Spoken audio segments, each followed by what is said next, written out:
I made a mistake, I suppose, in inviting some of my coordinator colleagues along, because at the lunch break I was corrected on a few things that I'd said. Probably the most important of which is that all of the pre-lunch discussion about reserve shortages, of course, only applies to which type of reserve? Risk. C, contingent event. So we have 2 risk categories that we're running, as well as 2 different types of reserve products. So it's the contingent event, what is most likely to trip, and then with the extended contingent event, they are least likely to trip. But if that event happens and we don't have sufficient reserves, then we're looking at cascade failure. So for those ones, we obviously will not go short for reserves. And the most likely or most well-known extended contingent event risk is the bipole.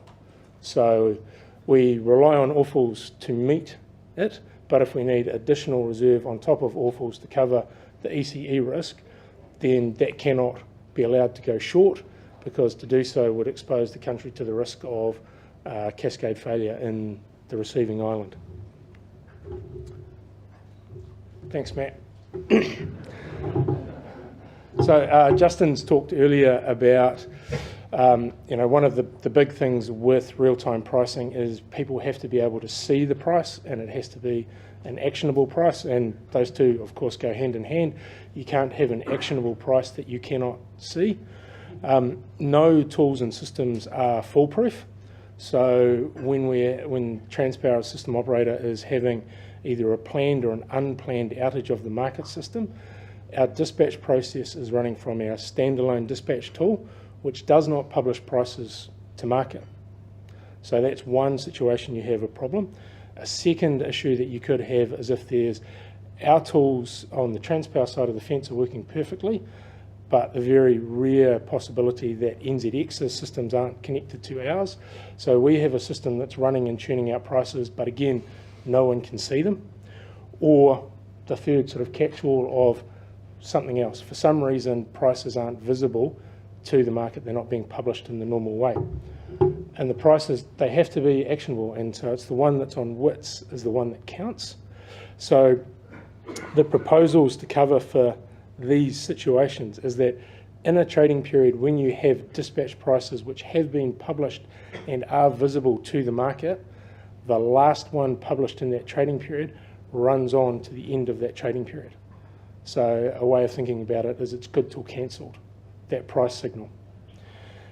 If we have a trading period where we don't have a dispatch price published at the start, then the previous PRS price will proxy for the dispatch price at the start of that trading period until either it's the end of the trading period or you have a dispatch price to overwrite the previous standing PRS price. And at the end of those trading periods where you had a mix of PRS prices and dispatch prices, the PRS price would be treated as a dispatch price for the averaging process. And so these are all just examples of giving people a price that they can react to and that is known to make the decisions that where all the benefits of real-time pricing are delivered from. So we're very keen to hear your thoughts and opinions on these. This is what we've come up with in terms of putting a price out there that people can see, can still react to the same as if they were coming directly from the dispatch schedule.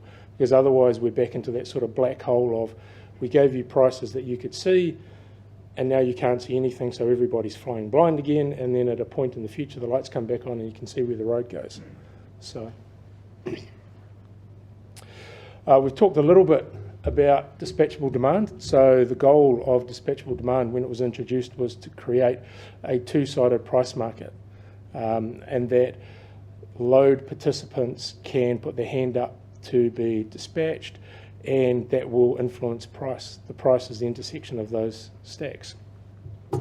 Unsignalled demand response is less efficient, and Steve mentioned it before, and apologies for my first foray into trying to make moving graphs. But this is, the sawtooth effect that Steve talked about. So high price signal is sent, load responds, load says, oh, price has gone low again. Everybody jumps back on. What do you know? The price has gone up. Then they say, oh, I don't like that price, and it goes down and up and down, and it's very inefficient. And so here's my attempt at automation. So this would be the line which says this is the intersection of willing buyers and sellers if everybody had price discovery. And it might be up there, or it might be down there, but the only thing we know for certain is that it's not. The only thing we know for certain is that it's not right at the top and it's not right at the bottom. And unless people put their information out there about their willingness, what they're willing to pay up to, that line, that balance point won't be discovered. Dispatchable demand, we talked, it's currently pre-dispatched from the NRSS. So in normal events, 25 minutes before the start of the trading period, the DD participants know what to consume for the next trading period.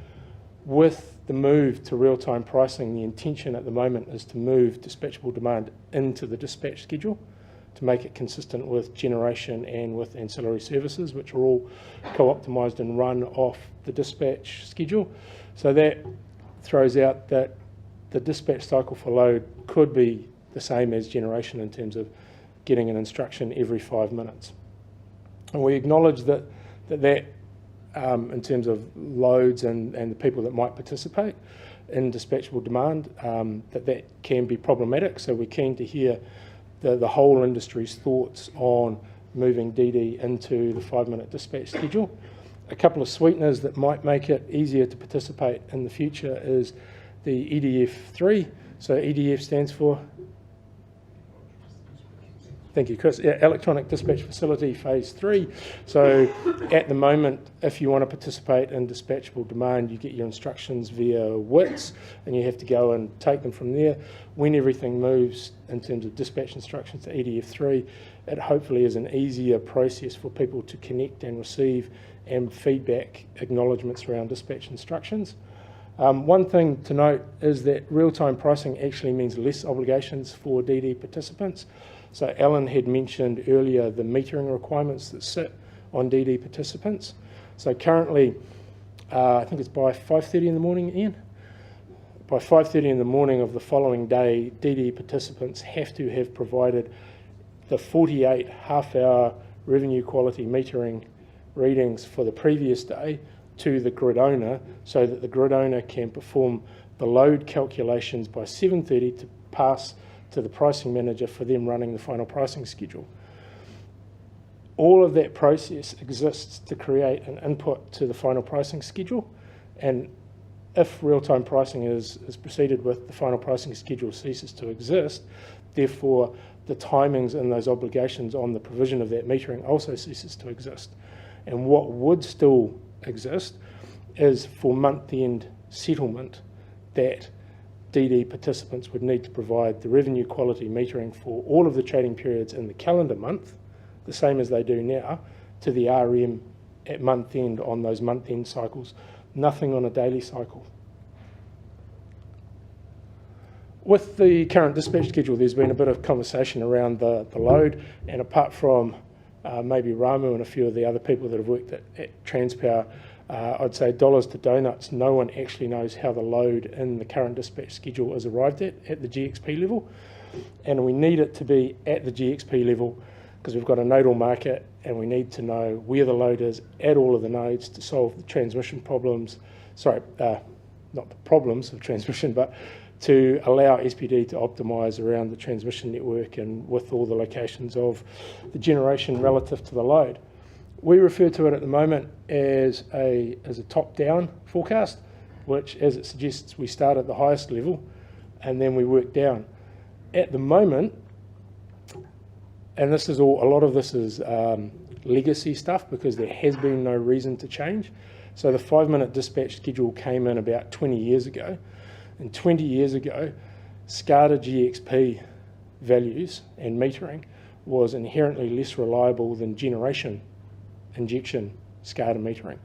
So the clever people at the time said, well, we know if what's coming out is equal to what's going in plus transmission losses. So every time the dispatch schedule currently runs, there's a sort of pre-processing that runs through, the whole point of which is to end up with what's the GXP load. And it starts off by saying, as we just said, total load is equal to the generation less the losses. So we take the generation in each island, take off the losses from the last good RTD solution, and that gives us what the total load is. And that's at an island basis.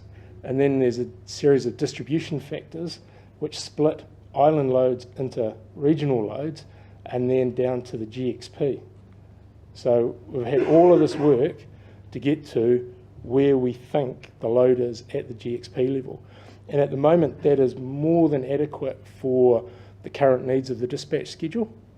But moving forward, you can imagine that through that process, there's the odd time where what ends up at a GXP isn't as accurate as you would like it to be if you are now striking settlement prices off the schedule. So when we move forward into RTP, we're going for a bottom-up forecast, as it were. Sorry, I forgot to mention, so all non-bid load is a forecast, so an RTD, so the dispatch schedule, it's predicting where is the load going to go in 5 minutes' time. So during the middle of the day and overnight, it's pretty much saying it's going to go back to exactly where it is. In the morning ramp-ups and the evening ramp-ups, it will predict on an island basis where the load is going to get to in 5 minutes, and once we've come over the peak, it'll start saying where's the load going to be coming down to in the next 5 minutes. And that's calculated either the tools that the coordinators have will throw out a suggested automated pre-solved deviation, which is the thing that we can turn into a Transpower 3-letter acronym of PSD, and all that means is where do we think the load's going to go in that island in the next 5 minutes. Or the coordinators can use their own better judgment or their own judgment to say the load's ramping faster today, or it's ramping slower, or there's something that I know about that's coming up. So I'm going to manually adjust the load and pick where the load's going to be in 5 minutes' time.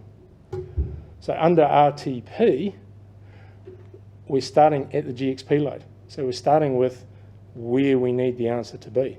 So everything above the GXP ceases to really be of value, because everything about going from island to region to GXP is about getting to the solution we need for the dispatch schedule to run. The proposal under RTP is to start at the GXP level, and then you don't actually need to work your way up. So this prediction of where the load is going to be in 5 minutes' time, that will be applied at each GXP. So for some GXPs, we might, when we get into the finer details, we might look at saying, well, actually, ramping doesn't apply to this location because it's a flat load, it's a non-conforming load, so we won't put any of the evening ramp up onto this location if they haven't provided their own bids or they're not participating in DD. So at the moment or in the future? So in the future, if you aren't willing to be dispatched, then you're treated the same as everybody else. So your GXP metering of what you're currently doing will be assigned the 3 tranches of scarcity, the same as if you were a conforming GXP. But the conforming GXP, the non-conforming GXPs and how they're treated in terms of the 5-minute prediction of where the load will go, that'll be some of the sort of finer details we need to work through as it fleshes out. At the moment, at this stage, what we end up doing is we take off your gross load bids. So, and then when we get down to here, we add them back in. And the effect that has is if your bid said you were taking 60 megawatts, but in reality you were only taking 40, the total at the island level is correct, But down at the GXP level within the region that your load exists, there's an extra 20 megawatts put at your GXP and 20 megawatts less distributed across the other GXPs. And remembering that this RTD will be running in 5-minute cycles, so it'll only, for any time that there is a slight discrepancy on where it's predicted you were going to go and where you've ended up, it'll be caught again in 5 minutes' time. Okay, so that impacts on your locational marginal pricing, but doesn't impact on your underlying price. Is that what you're saying? Yeah, so in the absence of transmission issues, the correct marginal generation will be discovered at the island level, but at a GXP level, you can be out by the factor of losses, which is why we are looking to go to that, because you're starting from a more accurate place in the first place than that sort of assumption to get down to where you need to be. Start from where you need to be and then assume where, or predict where that's going to go. Murray, sorry, yeah, LNI's New Zealand Steel. Sorry. In terms of those forecasts at the GXP, how much is this work dependent on the authority work stream of improving the predictability of that information? I think that was particularly focusing on conforming loads. Yeah, again, we've struck foul of the fact that we call lots of different things the same name. So, sorry, I should have been more clear. This process talking about here in terms of forecasting is only the prediction for the next dispatch schedule in the 5-minute time frame. It's the concepts are the same, but the application to the half-hourly medium-term load forecast, which is the one used in all the forecast schedules, is totally independent. So the authorities' work stream, where they recently published a decision paper on wanting to improve price forecasts, is independent. But I guess anything which improves forecast prices is beneficial to the industry, but they're actually separate work streams. So apologies for not being clearer earlier that this is all about the dispatch schedule 5 minutes, not half-hourly forecast schedule forecasts, load forecasts. Yeah. And in those half-hourly forecast schedules, so the PRS and the NRS, there's the table in Appendix G of the consultation paper, and that shows that, putting aside dispatch, which is what Murray's talking about, in those forecast schedules, the existing non-conforming GXP bids, which is a statement of your intent, the quantities in those bids are still used as they are today for the PRS and the NRS, and actually the prices from those bids are used in the PRS. So really that just carries through the same as it is today. And other than that, to reiterate Murray's point that RTP does not depend on and is still, I mean, they're related obviously, but it is separate to the other project to look at improving the accuracy of price forecasts in the hours ahead. Okay, Murray. Murray, could we just take a question from the web, please? This is actually from this morning, but Molly Mellish has asked, why are 5-minute prices no longer available on WITS? She notes that she switches her heaters off when prices at her GXP go above 200, and her view is that that could be automated. That would provide a lot more demand response than the 0.1% required to break even. Well, we could get NZX to comment if they wish, but I use WITS personally for my own benefit all the time, and they are absolutely there. Yeah. So we can respond to Molly and show her where the prices are. Perhaps we should point out for clarity that overhaul and the new version of the WITS free-to-air interface is still, what was that, 9 months maybe that's been up? Does anyone know? Anyway, it is relatively new. So and for a while actually, if you didn't know to go to that particular interface, you might not have been able to find it through the front door. So it could be something along those lines, I'd guess. But yeah, we can take that up with Molly. So how are we going to end up in the future state knowing what the load is at the GXP? And there was discussion around metering earlier. So the grid owner reasonably recently installed ion meters as the new revenue quality metering at the GXP level, and they are pollable in real time. So the intention for real-time pricing is that we will include the ion meter data as the primary source of GXP data. So when we're talking about getting to, or starting here, pretty much as it were, that's the base point will be the ion meter information for what's currently happening, and then the forecast of where's the load going to go in 5 minutes added on top of it. And I did check with Ian, because Ian told me he was going to, Ian Martin from EMS, who's in charge of the grid owners' ion meters. I did check with him that that is actually what the ion meters look like that we've got installed in our GXPs. And the fallback options, as Justin was saying earlier, is that the dispatch schedule needs to run. We can't sort of just have it throw its toys out and say, I don't have my primary input data, so I'm not going to solve. And we're watching effects on frequency while we try and correct an input so that we can get a solve to start redispatching the power system. So in terms of a comparison with the ex-post final pricing schedule, which by virtue of being after the fact doesn't have to be particularly have a high level of redundancy within it, because you've already a day afterwards, so taking another day to get the input information that you want isn't a problem, but that clearly is a problem in the dispatch schedule. So the dispatch schedule already has built in a lot of fallback trees around, if this information isn't usable, isn't available, fallback to using that, so that we always have a dispatch schedule that we can push out and have confidence in running the power system. And so the ion meters are just going in to be the first rung on the fallback ladder in that process.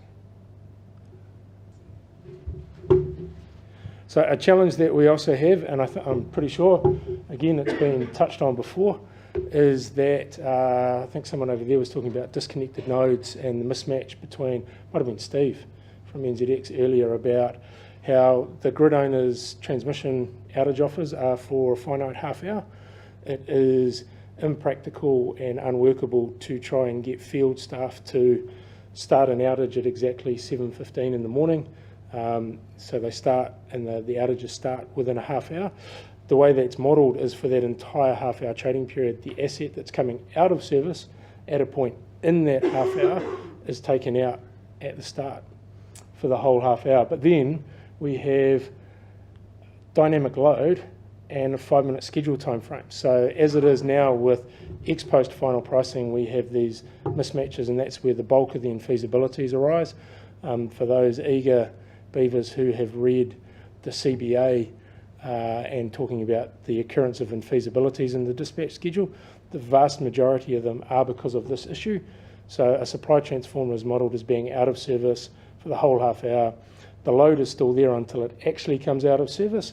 So you have an inability to supply load because the transmission isn't connected all the way to the load. And in that instance, what should the price be? At the moment, that's it's not visible to yourselves, but the price struck in the dispatch schedule is actually the infeasible pricing signal, because the only way you can supply that load is to use the infeasible deficit generation CVP. Clearly, that is not a correct price signal to give to people. So the goal has to be sensible price signals, and apples and oranges, because we've got 30-minute transmission outages and dynamic load, so you just end up with this mismatch. In the consultation paper, there was one option that was presented, and that was that over a predetermined time, that each GXP would have an average location factor calculated, and the location factor is that GXP relative to the reference price GXP or reference node in each island. So in the North Island, how does Central Park compare to the Hayward's prices? And because the reference nodes are never out of service, they always have a price, that in trading periods where we had a disconnected node or we had a mismatch, that rather than either use the scarcity bid values or zero, neither of which are sensible price signals in that case, that what would happen is the reference nodal price would be multiplied by the historic location factor to create an artificial price for the GXP which is on the outage. The other option, which has since the paper was put together, that has been suggested is, if you like, leaving a string of wool, and you follow the wool back till you get a correct till you get a market price. So it's a predefined alternate. So where's the next point of connection? So you just follow your way back through the grid through a predefined follow your way home list, and eventually you will come to somewhere where you have a price, and that becomes the price that applies to all the GXPs on the disconnected outage side of that. So we're very keen to get feedback on these proposals. It's a problem. It's a challenge. There's no easily, apart from so the alternatives which have been put up. The 5-minute dispatch schedule isn't going to throw out a sensible price. It's going to either end up with a 0 or a 10 or a 15 or a 20,000, neither of which you want. So we've got to come up with an alternative. So there's a couple of proposals, but keen to hear what people think.